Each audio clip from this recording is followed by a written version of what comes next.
Hi friends, it's Anne here, and today's video is going to be my 2021 favorites, fails, and finds video. So basically this is a roundup of what was my favorite products that I tried this year, what was just like a a fail, and then I have like a category of like finds. So I kind of borrowed that from Samantha March. It's stuff that I want to mention that was either just meh or like it was good but maybe not a favorite, if that makes sense. I do have my co-host over there, but he's obviously having a little snooze, so he is behind me. I don't know if he'll move or not, but anyway, let's just get started. So how I do this is I basically just go through everything that I purchased in 2021, and like I have it in a spreadsheet, and just things that jump out at me. And like there are certain things that I'll know right away that are like favorites or fails, and I just like put them in the list, and then I just kind of scan through the list and see what jumps out at me. I try not to think too hard about it because I can start getting analytical. And I do want to mention, like, I was going through the list and a lot of the stuff was like good. Like when I say fine, there's like three different levels of fine. There's like it's okay. There's like yeah, it's good. And then there's like, yeah, I liked it, but it's not a favorite, right? Like it's like there's like a 3 levels of fine. So if I don't mention something, it ranges in that area of fine, with most of it being like middle to like high, like most good to very good, if that makes sense. Like I really liked a lot of the stuff that I used this year. It was much harder to find fails, to be honest, like outright fails. And I feel like the outright fails were like obvious fails. So like my fails list is pretty short. So I have 10/11 items on my faves. I have 6 items on my fails and 6 items I want to talk about on my fine. And then I also have like I want to call it honorable mentions. We'll talk about that at the end. It's eyeshadow palettes that I want to talk about, but don't really fit on any of these lists. And I'll explain kind of why at the end, or when I start talking about them. So let's start talking about the faves. So this was something that jumped out at me when I was looking at my list. This is the Sonia G Brush. I don't know what number it is or what size it is, but this is what I got in my lucky bag. So pretty much the order I talk about these will be pretty much the order that I bought them in. I like mentally, they just call it the Pencil Pro Brush. I don't know if it has a number. When I was looking at the list, I'm like, yeah, I use this every day pretty much. I love the shape of this. It's small, but not too small. I love that it's got the point. It's pretty much what I use every day to do like the outer corner. So like I may not use it to blend out the outer corner, but I use it to like pack on the eyeshadow in the outer corner, and then I might start blending it into the crease, and then I'll maybe take a fluffier brush and then blend it more. This is a really nice brush, and I don't have anything else like in my brush collection that matches this. Nothing else is similar to this. Just a really, really nice brush. It's soft without being too soft. Like it's got the right level of density too for that sort of outer corner, deeper color. I probably could use this as an inner corner highlight brush too, but because I would need to buy a second one to do that, because I pretty much use this with like dark colors exclusively. I mean, you can kind of see it's already, I think it was a white brush. It's dirty because I use it all the time. This is going to be a long video, by the way, so just bear with me. I'll try and get through it as quickly as possible. So next one should be pretty obvious if you've watched some of my videos. So this is the Catrice More Than Glow Highlighter, and this is in the shade 020 Supreme Rose Beam. This was my #1 highlighter in my ranking my highlighters. I think it was my #1. I'm trying to remember now. I'm actually not wearing any of this on my face, by the way. It's just how it works. I put stuff in bins, and so I wasn't using them. Yeah, I really, really like this highlighter. And it's so affordable, and it's like the right shade for me. There it is on the back of my hand. Just so pretty. Love this. And it was kind of like a surprise. I didn't expect to like that one as much as I did. The next 2 items are blushes. So the first one is this Quo Featherweight Cream Blush, and I have it in the shade Heavenly, 66 Heavenly. And, this way. This cream blush, again, I've kind of just started getting into cream products this year. Not too comfortable with them. This one, you have to think about it. You can go overboard with it, but it does blend easily. But this is the most long-lasting blush I've ever tried. I really like this color. I've really tried resisting buying more because I want more, but I have too many blushes. So yeah, like out of all the cream blushes that I tried, I think, yeah, this was my favorite in terms of the fact that it was like so long wearing. Like I do really like the Merit one, so I don't have the Merit one in this list. I'm trying not to talk about things that are recent are more fresh in my mind. I do really like those blushes. I don't think I put them on my list at all, but this tops it in terms of longevity. But it blends really well too. You just kind of have to think, because it is like a liquid more so than like the balm form of like the Merit one. But yeah, really, and again, these are affordable. They're drugstore price. They are a bit pricey. Quo can get a bit up there in some of the prices, but they do go on sale, and they often do things like you get double points and stuff if you buy like multiple products. Unfortunately, only available in Canada though. The next one is available outside of Canada as well. This is the e.l.f. Oh, you can't see it. Reflection. e.l.f. What do they call these? Duo, I think. Rouge and highlighter. That's it. Rouge and highlighter. This is in the shade Lychee. This was actually in Emily's favorites as well. I watched her like face favorites. I don't know if she's put any of the other favorites out yet, the Emily Awards, and for good reason. Like, these are so affordable and they're so good. I mean, again, I want to buy more. She has a whole bunch of shades that I don't have, and I was like, I want those too. There it is on the back of my hand there. It's more like, this shade for me is more like a blush and a blush topper. The highlight's a bit deep towards a highlight, but just so beautiful, so pigmented, and so affordable. Like, if you don't have these, you should try them. Like, I totally recommend these. Again, something I feel super comfortable recommending because I can trust that they're good pigment, and I can trust that they're affordable, and that there's going to be a shade out there that you're going to like. The next item is a skincare item, and I don't know why I slept on this for so long, because it's not new at all. Actually, I'm not sure. Maybe 1 or 2 items are new as of this year. So that's the thing. Like, these are all new to me items, not necessarily new in 2021. I don't try enough new product to have a favorites list. It would be a very short list. But let's get back to this. This is the Course RX Advanced Snail 96 Mucin Power Essence. This is the slimy snail cream. It is so good. I don't know why I slept on it for so long. It took a while for me to like this. Like, when I first started using it, I was just like, ooh, it's kind of weird feeling. I wasn't sure it was doing anything. And then after you use it, I'd say it took me probably about a month to then be like, oh yeah, this is adding an extra layer of moisture so that when I wake up, yes, I'm okay, baby, sorry. I'm okay, lay down, yeah, lay down. I just found, like, in the morning, my skin just felt so much softer, so much more supple. Is that the word? And just, yeah, it felt extra good. And so I was only using this at nighttime. So I do like all my serums, and then I do this, and then I do my final moisturizer. I've started using this in the morning as well. I don't use quite as much. I probably use like a pump and a half to 2 pumps at night.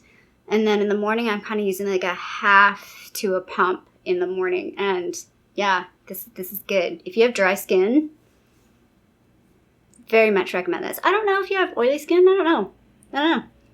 I could see this being good even for oily skin. It might be a bit weird at first, but I could see it being good for oily skin too. So yeah, that worth the hype. So that's kind of the other thing I want to mention, certain things, because like, are they actually worth the hype? That definitely worth the hype. So next item I don't actually have here because it's in my bathroom and it's kind of gross, but I do want to mention it because I use it every morning. It's the Good Molecules Hydrate and Cleanse Bar. And that thing is going to freaking last me for like 3 years. It's going to last forever. I feel like I'm barely going through it. And I felt like that. I had a sample of the one that's more for like acne prone skin, and I liked that too. And I was like, that's really good. So that's what convinced me to buy the Hydrate one, and I just like it because it's a nice gentle cleanser in the morning. Like at night, I do my nighttime like cleanse, skincare, so my face is not like super dirty or anything, but I do feel like I need to I do feel like I need to clean it. I've tried not cleaning my face in the morning, like how some people just kind of skip the morning, and my face like totally breaks out. It needs to like cleanse off what's been sitting there all night. And also, like, for me in the morning, I need to like put some warm water on my eyes. If I don't put warm water on my eyes will, like, as soon as I go outside, especially in the wintertime, will start running. So yeah, like, to me, it's just a super gentle cleanser, helps break off anything that's been sitting on my face, but doesn't strip my face at all. Like, I don't feel like I have to rush in with moisturizer, like, right away. Like, it doesn't strip your face at all. It's just a really, like, and it's super cheap. I was like, holy crap, this is such a good product. I really like it. The next item on my list is also pretty affordable. This is the Colourpop Act Natural Defining Mascara. I actually put one of these in my last giveaway because I got two. I bought one myself. Well, it came as an add-on, like a gift with purchase, and then I got one in the Colourpop mystery box. I have this in brown. I kind of wish I had this in black too. This is just a really nice mascara. It's got one of those wands that's like, it's kind of big. I wish the wand was a little bit smaller, but it's one of those wands that really combs through your lashes, so I feel like my lashes aren't clumpy, yet I get length and volume. It's a really good in-between. It's not a super ba-bam mascara, but it's like a really good everyday mascara where I feel like, again, I have it in brown, so that's what helps make it look a bit more natural. But yeah, I just really like this, and I kind of want it in black as well. It's a really good mascara, and again, super affordable. Not super clumpy, not super wet. It's like one of those like really in the middle type mascaras that I think a lot of people would like. Mascara can be tricky because when someone says that something's a good mascara, like when I say it like a good mascara, I know it's to my preferences sometimes and not necessarily just an overall good one for like a broad audience, whereas I feel like that one's a good one for a broad audience. I can see a lot of people liking that one. The next item I want to talk about is, I think it's got a hair stuck on to it, is the Maybelline Superstay Ink Crayon. So this was like a spontaneous purchase by me. Again, I did put one of these in a giveaway. I, again, want to buy multiple shades of this.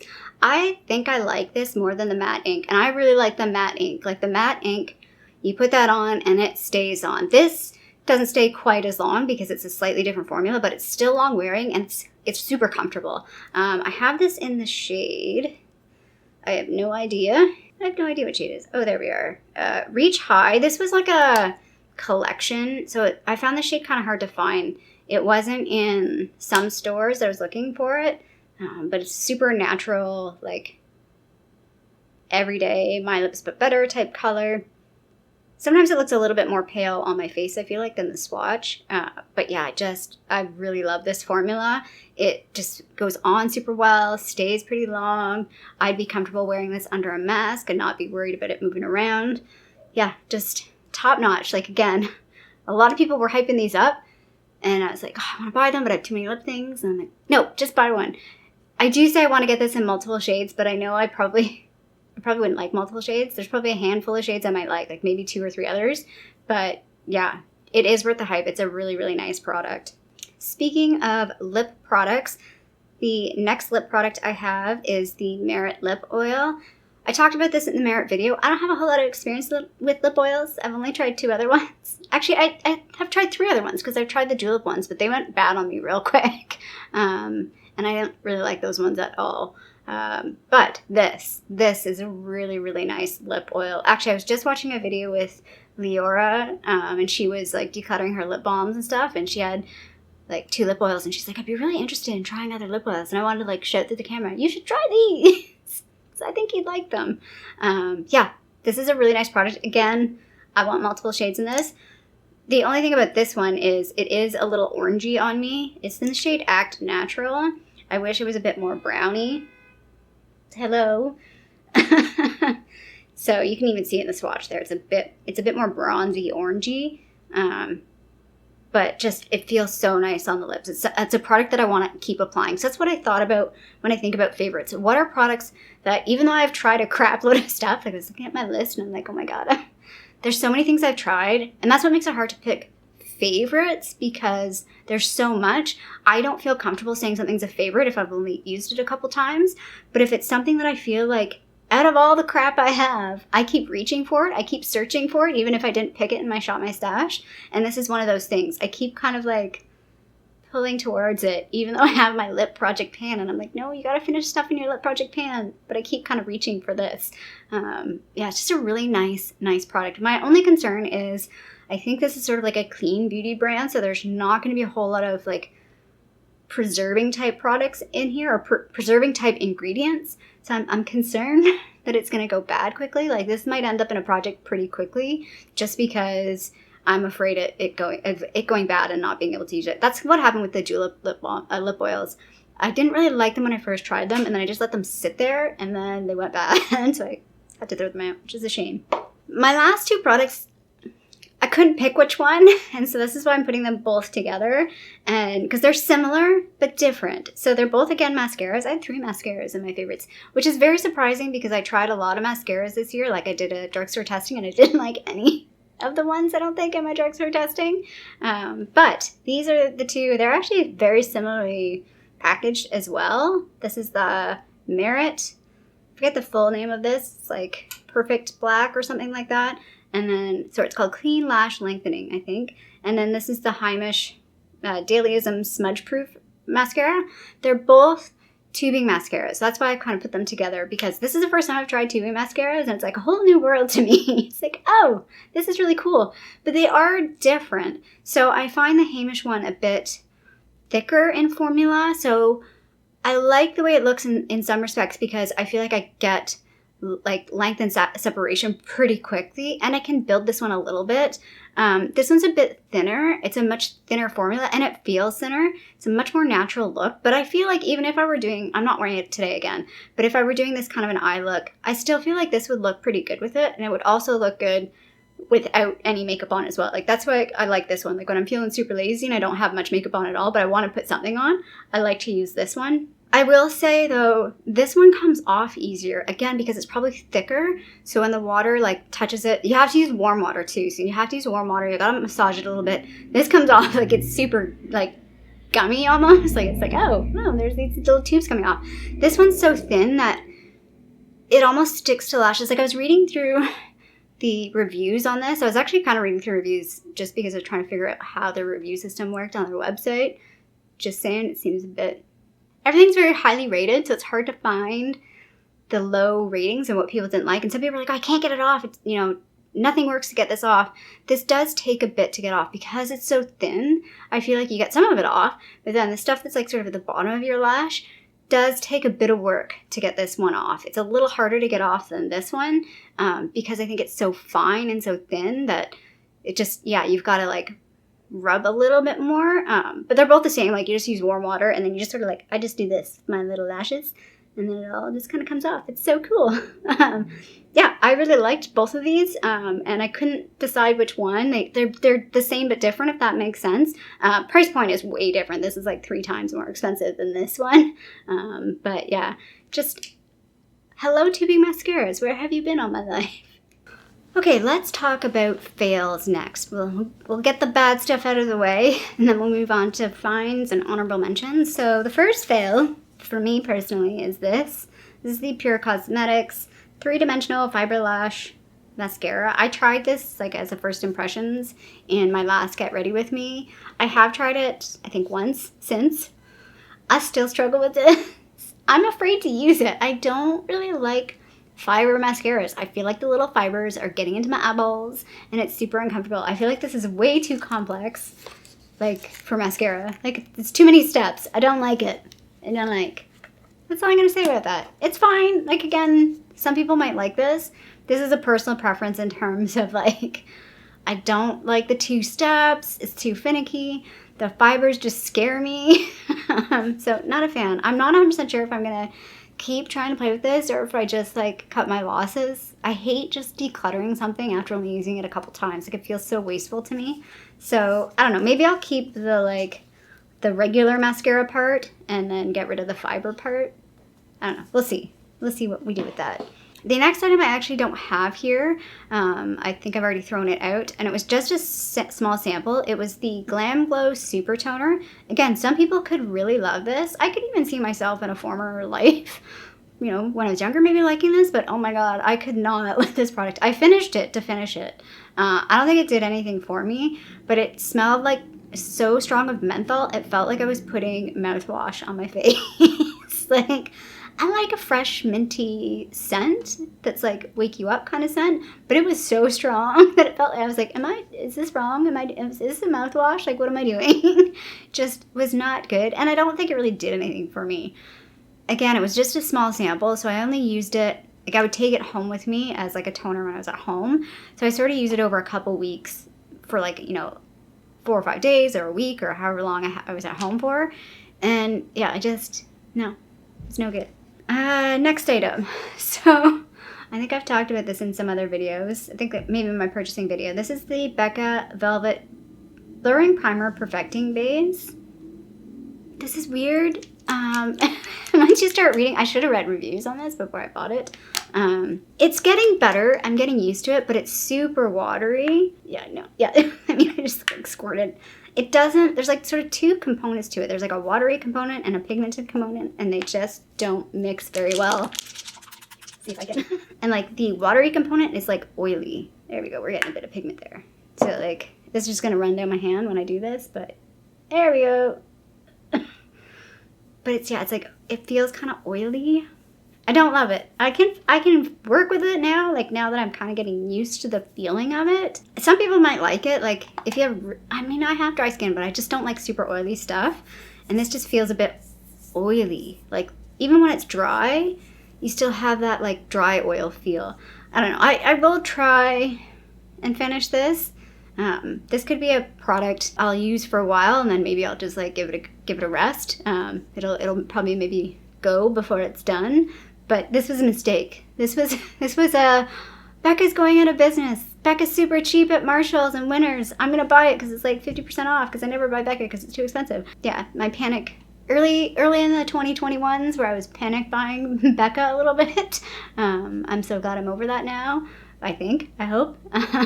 But yeah, just this was no. Like if you see this in the store, no. I did buy the backlit priming filter, like that one. Again, it's not mentioned in any of this because it's like a fine thing. That one's good. If you see that one, pick that one up. This one I would skip. Another disappointing product for me, and again, it's kind of like a hype product. This is the Marc Jacobs. I always screw up the name. It's like, let me see if I have the name written down here. Enamored Hydrating Lip Gloss Stick in Sugar. Every time I wear this, it does not look good on me. I like the formula. I like the way this feels. Let's do a swatch somewhere right here. And it doesn't look that light when I swatch it. It's on the side of my hand there. But on my face, it looks so pale. And even when I put on like a lip liner, it just like, it sticks to all like the ridges on my lips. It's like too thick of a formula. I don't know. It just doesn't look good at all. I like the way it feels though. So it might be something that ends up being like an at-home lip balm, like nourishing lip balm, but it's not something. I have tried it with like, I can make it work sort of, but I have to go really lightly with it and sort of like then blend it out with my finger a little bit to like smooth it out. Because if I just go in with the applicator, I end up applying too much, and it's like, it looks like I like ate a powdered donut, a shiny powdered donut. It's not flattering. Which is a shame because it's comfortable. Like it's a nice product. I probably would like this maybe in another shade. But that particular shade, again, Sugar is like a shade that's popular. It's a fail for me. I kind of knew that though, I'm not gonna lie. There was another set at Sephora for like the longest time that had, I think, a Sugar lip gloss, like the gloss form. And I kept holding off buying it because I'm like, I bet you that's gonna be too light on me. Should have known. This one's like a hard to accept fail, but I have to admit it's a fail. It's the Rare Beauty Nearly Neutral something or other. I don't know the name. I can't read the back. I'll put the name on. No, I've got it written down. Let me look. Rare Beauty Stay Vulnerable Melting Blush in Nearly Neutral. So Nearly Neutral is the shade. It is a nice shade. So this is kind of the opposite of the last product I talked about. Really nice shade. Looks like this packaging. Like you have to, like, you can't deny this is like the most adorable packaging ever. This product sucks. It feels kind of nice, but it blends away to nothing. Like I can't even get, and I am a fan of like, there it is on the top near my knuckles there. That's me like double applying it, double swatching it, and do not blend it, because as soon as you blend it, it blends to nothing. It's just unfortunate because yeah, like we go just blended to nothing, barely. I get the whole point of like a barely there blush, but this is like non-existent blush. It's just not good. It's kind of a waste of money, and I hate saying that because it is super cute, but I wouldn't recommend this. The more I've played with it, the more I'm just like, it's not worth it. And it's a shame because I know there's the liquid blushes, and those are so good, that this was just a flop. And my last item is probably one of the newest items I've tried. It's a fail. It's the Merit, again, let me get the full name here. The Merit Day Glow Highlighting Balm in Bounce. looks beautiful, like beautiful looking product. Yeah, it does smell like raw oil, almost that like Play-Doh type smell that oil sometimes has. Looks really nice when you swatch it. Let me see if I can swatch it on the back of my hand there. Yeah, like that looks beautiful. But when you put it on the face, it just doesn't do that. It's sort of like yeah, there we just blend it away pretty much. And it, again, it's that oil texture, very similar texture to this actually. I just don't like that oil feeling, and this just doesn't work with like how I do my makeup basically. Like if I want to put any sort of foundation on my face, this is just gonna pull it right off. I like the color though. I wish it was a bit, almost a thicker formula so it would actually stay, because that part of the problem is as soon as you try and blend it, it blends away. I think what I might try and do with this is, again, this might end up being in an early project pan, because I might use this as a base, like a glowy base in the wintertime, because I feel like the oil won't bother me too much in the wintertime, and it might be like, feel like nice nourishing skincare. I might just even throw this in my skincare routine, even though it does have like a glowy property to it, like color. It just, like, again, it disappears, so it's kind of pointless, and I don't think it'll really matter. So yeah, just a fail for me. Just not a great product, which is sad because, again, it's kind of pricey, and like the other products are so good. It's like, why is this? Even the packaging of this one was just like, why did you put it in this weird beige packaging? Like, why didn't you put it in the, I don't have anything else here, but they have the gray packaging, like that sort of stone gray packaging. It's so pretty. I don't know. Just fail. Hi, Paul. Almost done.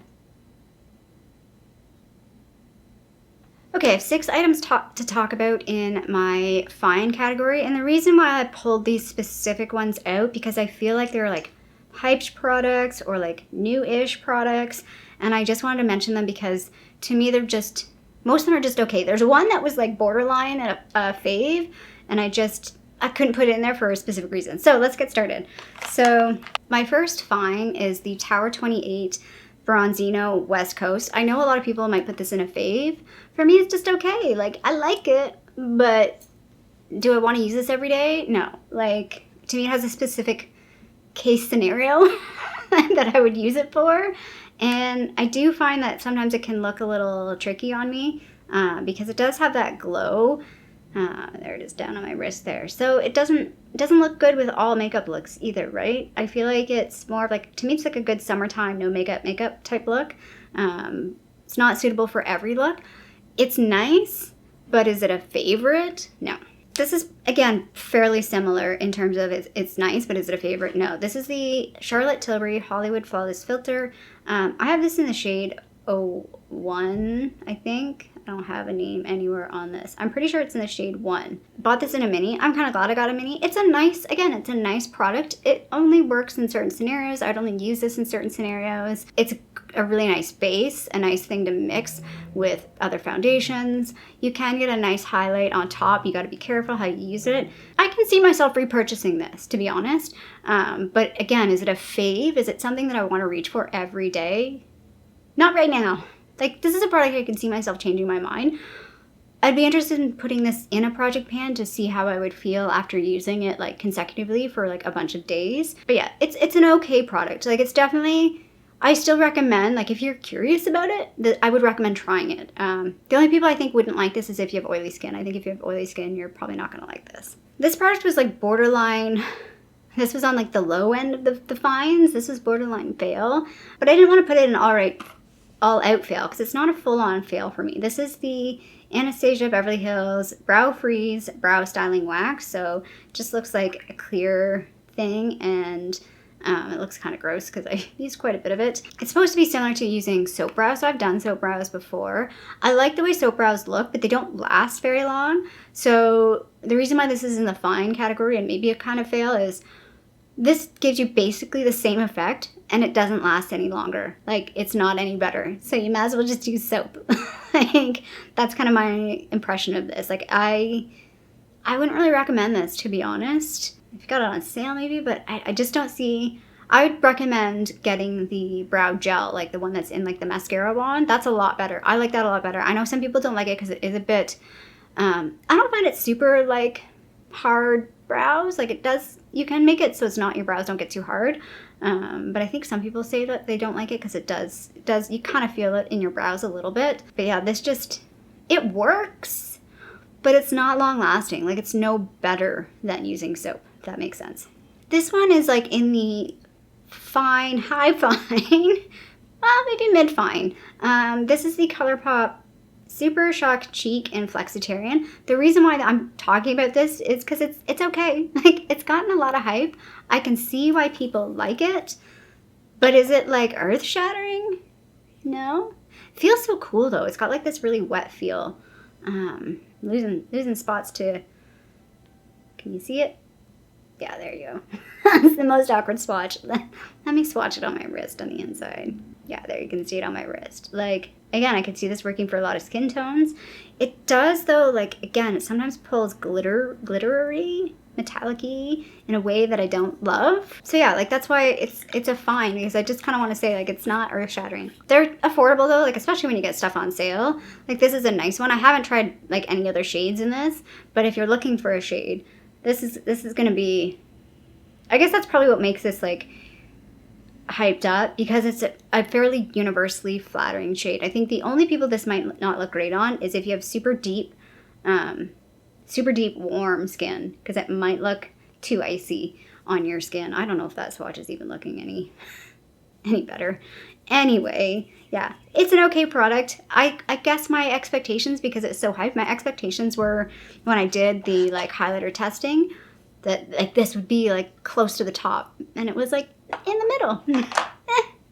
So this next item was the item that I was like torn to put it on a fave. It's a fave for me in a specific category, but it's hard for me to say fave because it's not something I use very regularly. It's the Ardell Magnetic Gel Liner and Lashes, the magnetic lashes.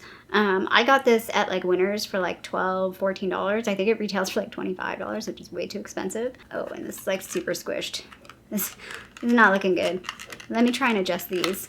One lash was like squished down the side. Anyway, I'm not a big lash wearer, so this is why I couldn't put it in a fave, because I don't love wearing lashes. I don't know how people wear them all day. When I wear them in a video or for a photo, I literally wear them in a video or a photo. I don't know if I've ever worn false lashes outside my house. I'm just putting that out there. It's just not something I'm very comfortable with. But I was surprised with these, how easily these went on. Like, again, I struggle with putting eyelashes on. I think one of my issues is my eye is very round this way, and to get lashes to stick on the corners is really hard, especially my inner corner, and my eyes are sort of like downturned slightly, so lashes just don't always look good. I also have very close, my eyebrows are really low, so a lot of lashes like go all the way over. I'm like, oh yeah, that's not gonna look good. But yeah, I was really impressed with how easy this was. I was like, oh, and it looked really nice. Again, probably the only thing that maybe makes this not a fave is the gel liner part is stiff. It's really, really stiff. I'm wondering if I could add, like, I don't have the Inglot Duralime, but if I added something like that to this, I wonder if it would compromise the product or if it would actually help it. It's something I could maybe try, because that's the only thing. I feel like the liner is a bit stiff. It's hard to work with the liner. Like, you gotta go with a pretty thick line to get this to work. But yeah, like I liked it. I liked it, and it was almost a favorite. And the last thing I want to mention is it's not a favorite or a fail for me, but it's good if this is something you're interested in. So it's the Essence Volume Boost Lash Primer. I've just learned that I'm really not a lash primer person. I kind of knew that before, but I did want to try this, and it doesn't feel necessary for me, but I feel like this is a really good primer. If you are looking for a lash primer, if you're a lash primer person and you don't want to spend a lot of money, this is worth it. If you want to try lash primer and you don't want to spend a lot of money, definitely get this because it's worth it. I think it's a very nice lash primer. I've tried a few lash primers over the years, and yeah, this one holds up in terms of being pretty good. I just feels unnecessary for me. It's not a necessary step. Almost done. 10 minutes. 10 minutes. And the last thing I want to talk about is sort of like honorable mentions, because I didn't mention any eyeshadow at all, is some eyeshadow palettes, because I feel like when I was looking at the eyeshadow palettes that I either bought or got through boxes and stuff, I had a hard time saying any was a fave, nothing was a fail, but I had a hard time saying anything was a fave because I feel like I didn't use them enough to be like, yes, this is a favorite. But like, I liked them. Like, I really liked these. So the ones that I want to talk about or mention was, this one was the Starry Eyes to Hypnotize from Charlotte Tilbury. This was, I think, supposed to be limited edition from 2 years ago, but it's still available, I'm pretty sure, on her website. And I really enjoyed using this. And they're really nice shadows. Again, easy everyday shadows to use. You don't have to think too hard about the looks. Everything's going to come out really, really nicely. Kind of pricey for eyeshadow. I think this is better value though than her quads. The quads are nice, but they're pretty pricey for just 4 shades. I think this is a better value. And pretty much every year is pretty similar. So even if you like decide to get a different year, you're going to get pretty good quality, I feel like. The next palette I want to talk about, I thought I bought this last year, but I bought this in 2021. I guess I was thinking about it for so long. It's the Huda Beauty Mercury Retrograde. I have a hard time saying that every time. Again, beautiful palette. The one thing I will say about this though is I always find the shades in the palette don't necessarily look the way they do on the eyes. Sometimes things turn out like this one looks pretty purple. Where are we? Here. But it always turns a bit pinky on me. But I feel like every look I get out of this is really pretty, and I think there's a lot of versatility in this. I really want to buy the Rose Quartz one. That is like me in a palette, and I'm just trying not to because I have too many eyeshadows basically. So I'll talk about that in a separate video in terms of beauty budget for next year, but man, do I ever want that palette so bad. And I've watched so many reviews on it and the looks, and every time I'll see somebody wearing and their eyeshadow looks so pretty, and I'll look in the description, I'm like, dang it, it's that palette. But yeah, this one's really nice too. So, and this one's I think on sale right now. Oh, there I am. Look, there's me in my viewfinder. This one's on sale right now, I think too. It kind of goes on and off sale quite often, but I'm pretty sure I looked on Sephora just a couple days ago, and this was on sale for like half off. So definitely beautiful palette and really nice quality. The next one I want to mention, I did get a few Colourpop palettes. Actually, I was just using a quad that I got from the Animal Crossing. It was in my mystery box. Really enjoyed the look I got out of that. Really nice quality quad. I keep seeing people like decluttering them, and I'm like, it's really nice. Keep it. The glitter in that, like the one I have is the pink one, and the glitter it's glittery. It looks really pretty on the eyes. The glitter actually sticks really nice on the eyes too. I didn't have fallout throughout the day. The only time the glitter was a pain in the ass was when I had to wash my face, and then it's like everywhere. It's like you keep washing your face and you keep wiping and you're like, oh, there's a glitter spot. Oh, there's a glitter spot. But I didn't get like glitter fallout during the day, so that was really, really nice. And I thought the look was really pretty. I tried to take a picture. I don't know if I will show that or not, because I don't know if the picture turned out. But if it did, I'll put it up because I really enjoyed that quad. So speaking of Colourpop, one of the palettes that I did pick up was the Truly Madly Deeply palette. There's a reason why this is a fave. I really enjoy this palette. Again, I look at this palette and I'm like, oh, this is so me. Pinks and purples, basically. Just a lot of, light and mid-tones. Like I feel like, again, this is the kind of palette, if I were like on vacation for 2 weeks, I could take this with me and be totally comfortable with using this for 2 weeks. No problem. Don't really love the pressed glitter so much. I mean, they do look really nice. They look really nice on the eyes, but man, they're a mess. They get everywhere. But yeah, really enjoy this palette. Again, I think this is one, like if you're thinking about it and you haven't tried it, again, pick it up on sale because it does go on sale. Like Colourpop does sales all the time. Their color stories, though, are fairly repetitive. So if you have similar color stories in other palettes, I mean, don't get it. But it's a really nice palette. I do quite like that. And then the last palette I want to mention, I feel like I keep talking about this, so I'm just going to be very brief with it. But it's this one. This is a really nice palette. Again, can I say it's a fave? That's a bold statement to make because this palette I'm probably not going to use every single day. It is a bold palette, but I love the color story. I love the quality is so good. This was just like this was my treat me for 2021. I've kind of noticed that. I feel like I buy one sort of expensive-y thing every year, and this was my expensive-y thing, my expensive-y makeup thing, and I'm happy that I have it. It's really a nice palette. But again, I just wasn't comfortable saying it was a fave because I really just got this like a month ago, so I haven't used it a whole lot to say it's a fave. And also, this is a palette, I don't know if I would take this on vacation for like 2 weeks. because I don't know if I would use this every day. Like, again, you get pretty intense looks out of this, and sometimes I don't want an intense look. Sometimes I just want a boring neutral brown look. You know, something that's not too out there. So yeah, so that is my 2021 faves and fails and finds and honorable mentions. I'm curious to know if you've tried any of these products. Do they line up with what your list would be? I'm so curious to know what's your #1 product? What was your favorite thing you used this year? Or what was like a total want? Like you wish, like there's some products it's like, why did I even spend the money? Why? I wish I didn't even spend the money on that. But yeah, that's my list for this year. I hope you liked this video. If you did, feel free to give it a little thumbs up down below. And if you haven't already, I would love it if you subscribe to my channel here in Toronto, Canada. I hope you're doing well, and I'll see you sometime soon. Bye.